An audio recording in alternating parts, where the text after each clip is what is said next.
Welcome to The Missing Link, a podcast where crypto and insurance come together. I'm Dan Roberts, and my co-host is Danielle Wall-Elliott. Whether you're in crypto, traditional finance, or in need of a new podcast, The Missing Link will help you explore the vital role that insurance plays in crypto and how blockchain will disrupt insurance. Join us on our journey to find the missing link. All right, it's time to start episode 6 of The Missing Link. I'm Danielle, and I'm here with my co-host Dan, and we are the two guests today. It's kind of interesting seeing just the two of us here on the call.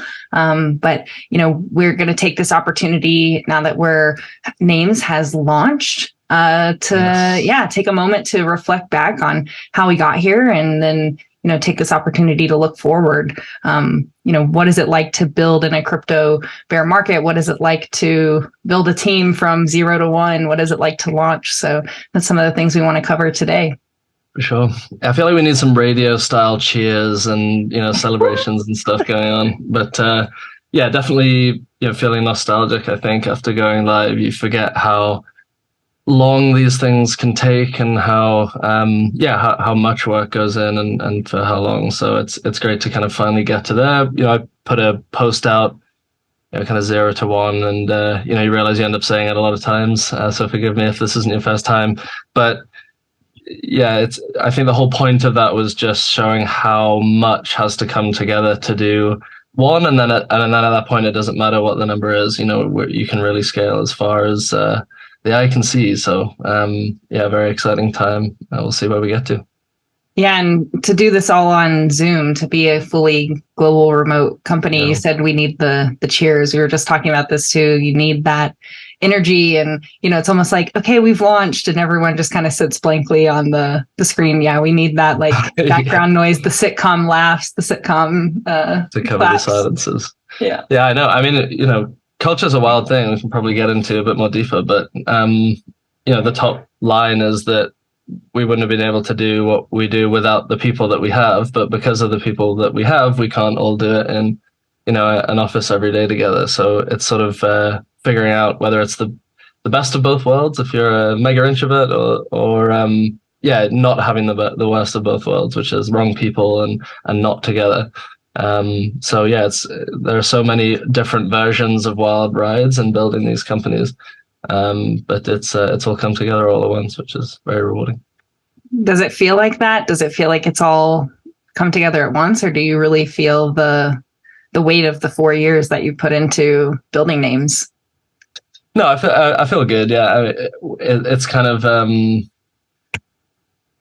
you don't really know where it's going to go when you start, even though people like to think that, you lay out this vision and then you just sort of get there. And really the main thing is just getting the company into a place where it's moving forwards in this, in unison. And, obviously you as COO have played a huge role in that. So it's more of a question for you. But, the first program going live is almost, people are celebrating us on that. And for us, it's, we've been working on all the different components that bring that piece together, aside from the specific insurance program, for a while, that it almost feels like less of a milestone, in this kind of paradoxical way. A long journey to get here, but you see the exponential piece as well. There's a long, slow growth of research and figuring out, what will and won't work and who responds to what in the space.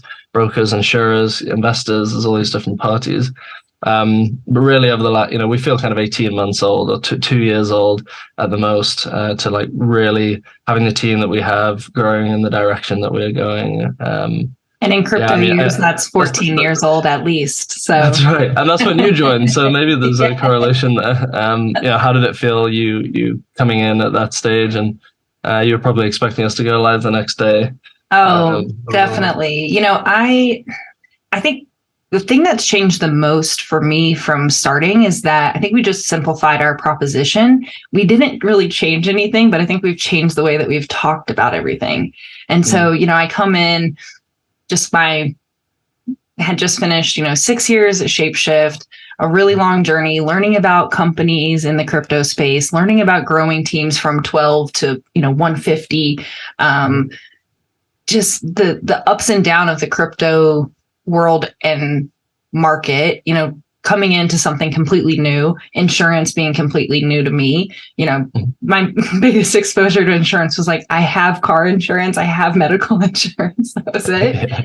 And so our proposition seemed, I don't know, like just a little diluted because we were talking about all the players in the space, the underwriters, the brokers, the potential sponsors, these capital providers. Now it's super easy to list all those out. But I think that's where we really grown in our mission, just to realize like, okay, we're building a marketplace. It's really two-sided, supply and demand. And then, yes, there's a lot of other players that go into that and, participants that'll be in our marketplace. But yeah, I think that's the biggest difference from me now, just feeling more confident in what we're saying and what we're doing. And then, yeah, building our team has been so fun to find the right people. And, like we said, we're all remote and global. So then when we actually get in person, you're like, wow, this person's really great at their job. Then you get to hang out with them. And you're like, wow, they're actually a really cool person too. Yeah. So that's been super fun.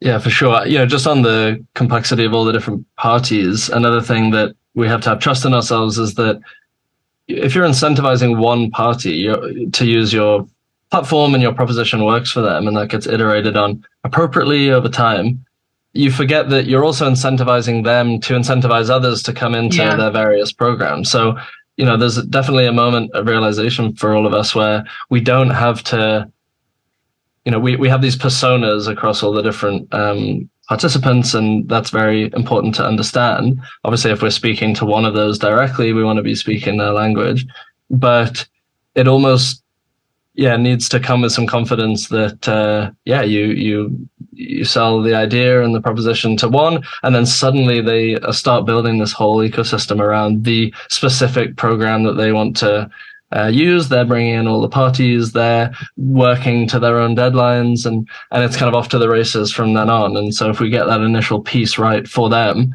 then over time we just have to build these peripheral services to make it a smooth journey for everyone else. But get the first piece right, and there's a lot that you can do. And insurance is really, it's after more capital means better pricing, better cover for more risks, and the brokers and the insurers are all on the same page and accessing that, and that's the proposition. It's capital having exposure to this kind of risk and unlocking that in the crypto world, digital asset world, and then everything from there kicks off, and you actually don't end up knowing all the different parties that are involved in some of the programs. Maybe an insured doesn't know that the capacity is coming through Nayms, or that there's a reinsurer somewhere, or that transparency is there, but it's not necessarily needed to, over communicate about. So yeah, you're right about the proposition side for sure. And when you explain it to others, how has it really changed since maybe even inception to now? What has changed in your storytelling? Yeah, to begin with, it was looking at tokenized policies, and that was saying you could create a single insurance policy. It could be tokenized, but it could even have its own tranches up that stack. So let's say it's $100 million catastrophe policy, like an ILS, insurance-linked security contract. And because it's tokenized, you can enter at different points. So you can enter at different risk levels. Lower you are in the stack, the higher the risk is, because you're going to take the loss first. But obviously, based on your risk reward preferences, you have flexibility there, and then you can trade that token, which represents what part of the stack you sit in and the amount of capital that you've put in. So that's how it started. It was tokenized policies, and we thought that really only applied to fully collateralized risk, and that's largely reserved for collateralized reinsurance and this ILS arena. And so we kicked that all off and sort of went through the thinking there. And then, again, about 2 years ago, David Verbeeten and some others in the team kind of, worked on this pivot, if you like, of splitting policy and capital and really tokenizing the capital. And then what that allows is it still allows all the flexibility on the investor's side to enter a program, and whatever program that might be. that token, we call them participation tokens, represents your ownership in any given program. So administratively, it's very easy and allows secondary trading. So all perfect. But you can write as many policies as you like against that capital. And the ratio between how much capital you're holding and the policy limits, so the total risk from all of those policies, is can be flexible. So you can write leverage business. You don't have to write on a fully collateralized basis. So that was our major change. And that has more implications than we might have thought on the underlying smart contract stuff as well. But opened up all of these different kinds of use cases that we've been able to explore since. And, funnily enough, a lot of our programs coming through, one of which is going live very soon, is a catastrophe, fully collateralized policy. So it's great to see that we haven't lost that use case, but we also have this whole plethora of other programs going on as well. Sticking to the roots of the initial idea, that you had, that you incubated, with InsurTech Gateway, sticking to those roots, but really, we've found our way. We've kind of had to do a lot of digging research. We've built this foundation, got these licenses through Bermuda, really, it's cool. It is coming full circle. I feel oddly emotional about it right now. I think, around we're launch. Just trying not to boil the ocean, I think. Boil the ocean. Yeah, we can do that. We can do that. Just be all programs, to all insurance, and that has to be relevant for our licensing and the nuances of our structure. But it's cool to be able to entertain a lot of these different, innovative new programs that are looking for capital, and just making sure that core proposition of insurance as an asset class for investors is just really, really streamlined. So it reminds me, actually, I just pulled this quote from your recent blog. So after all this, what does this first program actually mean? It means that the premiums earned by this program are not for Lloyd's of London, are not for large insurers, but are for individuals and small funds. We have a whole wave of programs to come, and these earnings and these insurance pools will be open to such investors too. Those that have never had access to such returns before, we built something new. And so that one really stuck out to me. When you wrote it, it's like, what is our proposition? What are we trying to do? What can we do now with this tokenization of this capital? Our goal is we're trying to open this up to a whole new market. We're trying to open this up to crypto investors who want real yields. We're trying, and it's not such an easy proposition to say. We don't have a 30-second elevator pitch. You need to come talk to us a little longer. But that quote in particular stood out to me, that that's what I need to be saying. That's how you tell people exactly what we're doing in a short way. And we still want Lloyd's of London to like us and the big insurers. But I think the big thing is insurance is really old. It's really old. And so it's having to innovate itself to make these kinds of things possible. We're not reinventing the fact that a particular type of investor is allowed to invest in this kind of asset class. We're just able, because we're a new company, to start with what that streamlined process looks like, tie in regulatory, legal, all of these administrative, bureaucratic pieces that are wildly important in this kind of space, so that proposition is likely, and you apply it to a world in the crypto space where these kinds of people are looking to put their capital to work. They understand tokenization, which is really just a digital representation of some value. It doesn't have to be, intense with how innovative it is or how scary it could be. It's just representing some value somewhere. And in our case, it's a well understood industry that now has access to this new pool of capital. So we really sit with one foot in the insurance world and one foot in the digital asset world. And so it is a lot of trying to educate people on both sides, what, and even, we had a meeting with a bigger insurer, and, they're like, oh, well, if you guys can pass KYC, which I thought was really funny. It's like, no, we're legit. We're fully regulated. We can, I promise. Send me the link. The uphill battle. Yeah. I don't know. A positive trend over the last 3-4 years has been seeing how much digital asset, crypto, blockchain, multi-sig, trustee, custodianship, all of that knowledge has grown independently of us within these insurance companies. Of course, some are, still talking about some hack that happened 7 years ago, and everything else. But the rest are growing their teams. They can hold not just Bitcoin and ETH, but they can hold these nuanced tokens, and they're really diving in. And I think it's because they understand that the space isn't going anywhere. It's probably going to have a significant wave, like it has in the past several times, of seeing these influxes of huge amounts of value. And they want to be along for some of these new business areas. A great statement that was made to me really early with one of the big brokers was, what we're doing now is allowing us to hold our market position as one of the biggest brokers. But we want to be investing in what we're going to be in 50 years' time. And at the time, I was like, what about the next 5 years? Or, I might not be doing this in 50 years. But that's kind of how they're thinking, is that you've got to get over this idea of, well, this doesn't make sense right now. And there's a million and one things in that. It's like, well, yeah, this is just going to be commonplace stuff in a matter of years. Are you going to be one of those major players or not? I always say this, my nieces and nephews, they are the ones that have the most open-mindedness to what I do.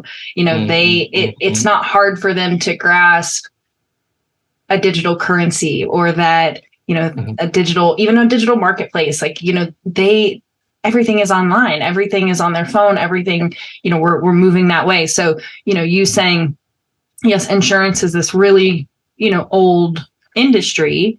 But yeah, they are open-minded at least. And that's great for us. And yeah, they want to be around for quite some time. So yeah, they want to see how they're going to make money in this new digital world, how they'll stay relevant in the new digital world. So yeah, it's interesting how it's all going to play out. Yeah, hopefully it doesn't take 50 years, but being being in crypto since 2014, I have realized that things take a little longer than, I would have hoped. But there's still so much progress. And even through, we would be remiss not to talk about the crypto ecosystem over the last 2 years while we've been building this, and all the black eyes that the industry has had, and how hard it's been to overcome that, defend that position, talk to maybe some people that are more in TradFi or just these traditional insurers. And explain ourselves of, how we can adapt in this changing, uncertain space.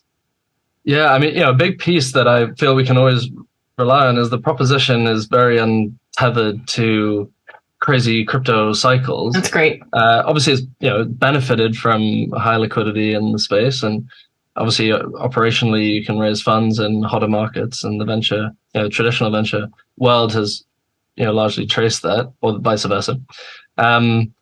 But it's not as if, this totally makes sense, and then there's some sort of softer market and suddenly the proposition doesn't make sense. It's almost like we could start over the next couple of years to see a bit of an inverse trend, or at least not a positive correlation in a down market, where people are starting to want to move assets into these more stable asset classes, with stable returns, using stable coins. And then when things start to go crazy, they can, move into some of these, higher risk strategies. So I've always liked that, being able to balance, like, benefit from the exuberance that happens from hot markets, and still have this valid proposition that's even more in people's mindsets when things are calmer. And when things go wrong in crypto, that's honestly when people talk about insurance the most, crypto insurance specifically. And, how can investors... That's why the conferences are so depressing, because everyone's talking about insurance. Yeah. Oh, sorry, but call us. Yeah, we'll talk about it anytime. Exactly. For sure. No, it's a wild time, and we talk about like crypto winter. I remember Ethereum being $83. That was crypto winter. That was like no one was doing anything, and it just felt like, this is probably over, and whereas it doesn't feel like a crypto winter. I mean, things are relatively toasty in comparison. It doesn't to me. The amount that's going on is, a key example is we've had these first two, small programs go up, and the proposition is ringing, really true to capital providers that are interested. And then suddenly there are, these almost scarily large opportunities that are coming along now. to build this kind of stuff out. So, again, maybe that's the benefit of one foot in the insurance and one foot in crypto. Is in the insurance side, who knows, they're accessing capital. I mean, the insurance are in all sorts of different trends that are uncorrelated to crypto trends. So maybe we see less of it because it's a very exciting time. But maybe we are in a winter and I need a rain check or something. Well, and my favorite is always everyone's different predictions. You have the perma bulls out there that are always thinking, oh no, it's bull market's just around the corner. And then, those of us that have to, I don't know, maybe you're managing your own runway or, your company, and you're just trying to figure out how to survive till the next bull market. It's a great opportunity for build. They always say that, the crypto winners are a great time to build. That's what we've been doing, heads down. But it still affects us in fundraising, in opportunities, in, just sentiment. I think, people, they can really focus in on one news story. And then you have this, now you're fighting why FTX collapsed when it has nothing to do with our business. I think that's a hard part of being in this space, but you wouldn't have that opportunity to sell what we were just talking about, what's it going to be in 5 years? What's it going to be in 50 years? Yeah. What have you found most exciting by working in the role that you do or in the company that you do that maybe has surprised you since you started, expectation versus where it's ended up? I can maybe ask you the reverse of, what's been the most, negative or no, in the positive way. I think just the opportunity for growth, the opportunity to do something, I keep using this word. I want to come up with a better term, but, for real yield, being in crypto for so long, I just wanted to latch on to some real world use cases. Crypto kitties are so fun and NFTs are so fun, but I still want to see that, I want to see medical records on chain. I want to own my own data and be able to go in and to any doctor and say, look, here's my full medical history. I want to have my certifications on chain. I want to have this wallet that's not just JPEGs, that it's, robust with the things that I own.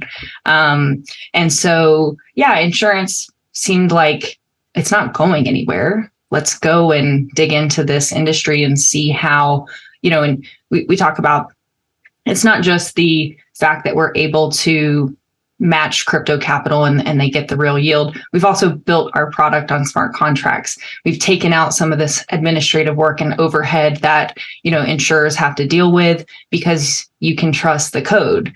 So I think that's just it, is I didn't know what I was getting myself into. And now, it's just really reaffirmed that, crypto, whatever you want to call it, blockchain technology, really does have a place in the world. And it's not just for novelty, it's going to be applied to every industry.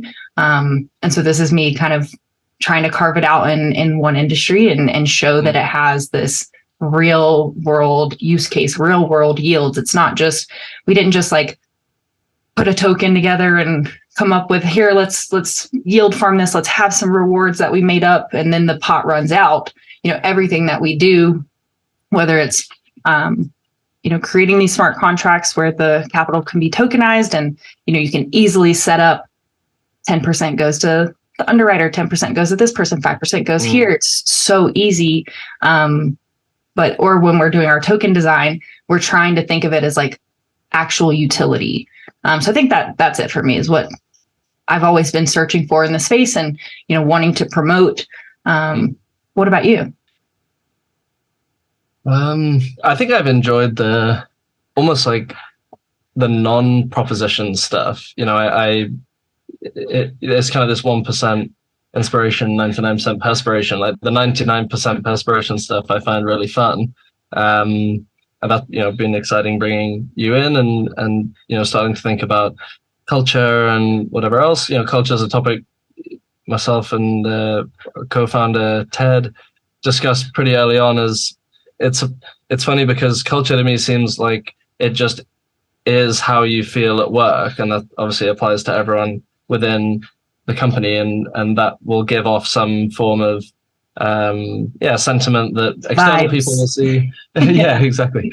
External people will who might be looking for a job and might want to join, but it's not really the words that you write down about the culture that you Yeah. have, but that does become an important part because You can't we had just slap up like trust, integrity, responsibility, bum, bum, bum, bum, bum, self-sovereignty, yeah. and then it just happens, Yeah, you have to set the example. Yeah, and the people who come in, they raise a new bar of productivity or of attitude. Different individuals, make friendships and work better together, and so really the culture is driven by people. Maybe it sounds obvious, but to begin with, I thought it was you like write down what you want, and then everyone who comes in just marches to the drum of these cliches, and actually, the culture that we have has just been driven by the people. And if anyone's unaware of what their own culture is, it's just how you feel, how you interact with, your personal life and your work life, how open you feel to being able to communicate or comment or criticize or, give feedback. And so, working on that side has been sort of quite interesting. You're trying to, you don't want to be too, this is what it is, and it doesn't really mean anything to anyone. And so we've just tried to err on the side of autonomy for individuals, and then they can really drive how it feels. But that's been so fun. There's been a number of comments or just, talking to people, other founders and things over the years, saying that, you end up spending a lot of your time on sort of HR type stuff, and, trying to get that piece right has been, rewarding and challenging. And I guess they come part and parcel. It's never dull in the people team. Yeah, exactly. Our people team of one, or is everyone on the people team? I don't know. Yeah, everyone is. And something else, we try to create these moments even though we are remote. And so like using a VR headset, we just played some mini golf together, and you really do feel like you are closer, or that you do have, maybe those bonds and relationships, taking the trip to Denver that we did, going skiing together. It really does matter. You cannot just be transactional, which like a lot of Zoom calls are, and that's fine. We get our work done. But I think it is so important when we do find those moments of human, interaction, like real human interaction. So, I mean, a major message we've been pushing out over the last couple of weeks, it is June 15th, is the announcement of our go live moment. That we don't have the proposition of it's now live and everyone floods in. This is getting out a series of insurance programs that have had, months of work behind them for everyone. And so our first one has gone out. It's a travel program. We're really excited by how that all went. Glitch-ish free. Yeah. A few small candle flames to put out during the process, but really just very helpful feedback that you just get so immediately when people start using this. Yeah, I think you can see that in the team as well. We all have this idea of what it should be, but that moment you get, a user that doesn't work at Nayms to give feedback, you can feel that across every team. The engineers feel it, the product team feels it, our commercial team feel it, all of our insurance experts, they finally are talking. Well, I mean, not that we haven't been talking to these people and getting the feedback, but something does feel, that 0 to 1, it does feel different this time around. Yeah, less selling of the dream, more we need to do this thing in the next 10 minutes to support this, this person trying to do this. And, it really just does engage everyone. My, sort of storytelling that you do to the wider network that you build is much more exciting now that we know what we do. We can say what we do. If you want to get involved, this is the process. It's a much more hands-on approach as a whole team. So that feels really good. And nice that we have some real momentum coming up behind it. So it's not like we're doing a POC and check in with us, 2 years time. Yeah. It's the next one, we're right into this next one for the next 2 weeks. Right into our biggest raise for the third one after that. We have this really exciting external fund called ACG that we're going to be informing everyone on in the months to come. That will be spoiler supporting. Alert. Yeah, I know. I think it's a appropriate little, just a little Easter egg. Just for the listeners, this is what you get. This is the alpha you Is get it on the missing ACG? link. Is it PRY? No one knows. But yeah, it's that's a really exciting thing for us to see this kind of ecosystem growing around us. Where it's not just us that understand what we're doing. There's other people that see the opportunity. See, there's incentives for. Yeah, they make their own mind up of what they can build in this thing. So that's all been very, very exciting. And I know that trying to get to this one moment was tough and, had its delays and things like that. How did you find that whole process? I just have this like flame inside of me that's always burning, and sometimes it just gets hotter. And I think that's it. It's like maybe I felt like a little hotter or more like, we really need to get this done. But now that it's done and you just get to that live moment, you have the first capital come in, it's tokenized, it works. You see the first premium be paid, you see the first claim go out, it just, I don't know, it makes it feel all worth it. I think it's just nostalgia brain. You kind of like pretend like it wasn't as hard as it was. Feels like we're like 70 years old with a pipe talking about our Nayms days all the year. This is like 3 weeks ago. But no, I feel chiller, it's just great. And we feel it with the whole team too. Just, we couldn't have done it without them and couldn't have done it without, that their flame as well. But now we can all kind of just realize like, okay, now the base is built, the licensing, the legal frameworks, every, all the engineering, the smart contracts, the audits, everything that we've gone through. And now it's just about improving it, which feels so much easier, I think, than just trying to build something absolutely from scratch. Yeah, we have a clear path for any user that's ready to go, and then we're just improving that path as we go. So yeah, excited for the old 2.0 is another spoiler. I'm just throwing it. Everybody's does a 2.0. So everyone's got new iterations on the way. But yeah, lots of really cool pieces, and it also feels like we're able to really plan out those strategic steps. Well, we just went through a list that we did at a product offsite last August, and that list, it's so nice. Some of those things were just absolute ideas, like just, hey, this is a pie in the sky kind of thing, but we're doing it. And so that feels fun. And it feels like, we're about to get to that moment of what's next. And so you can start to be less execution focused and more back to like, what could Nayms be? Yeah, we got to be careful what we say in the next product offset. That suddenly we're you just manifest it, ideas. Yeah, exactly. Someone says something stupid, it's like scratch it. We don't even want to write that down. But it does allow you to play around with the longer, what's it called? Longer tail of ideas and fit them in appropriately. So that's exciting. Yeah, what is that next? Maybe pie in the sky, or what do you want us to grow into? I'll probably step over the line with too many spoilers in this one. So, which are all things that I think what feels cool is that we've built a foundation that is in the right direction. And I've been involved in startups before where you're working so hard on something and it's not even clear that you're going in the right direction. So yeah, for us, it's the cleanest, digital only. I joke about this digital only thing. In the insurance space, it's like paper first or digital first, and why can't you just integrate all of that into the logic of your code? That's not to remove the need for legal documents or remove the need for licensing and these transitional phases between TradFi and DeFi, but just create a fully digital experience for all insurance parties to interact around their own initiatives and programs in this kind of beautiful way.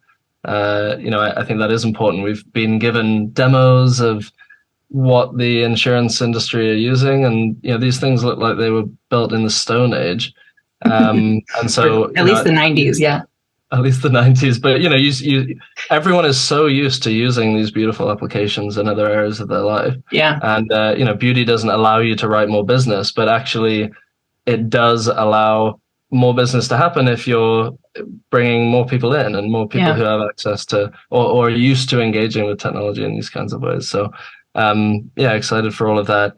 And then, the interplay between, our token piece, which we've had online, and how that is an incentive and a driver for new utilities around, I won't say any pieces yet, but different ways of interacting with insurance programs, I think is a big part of the mission. So end of 2024, I'm seeing that as us really kind of having built out all the pieces that we've been thinking about, and who knows what will come up in the meantime. And really just scale. Even when we're talking about these first programs that are live, they do sit in a bit more of the proof of concept zone, which is great. It's a good opportunity for us.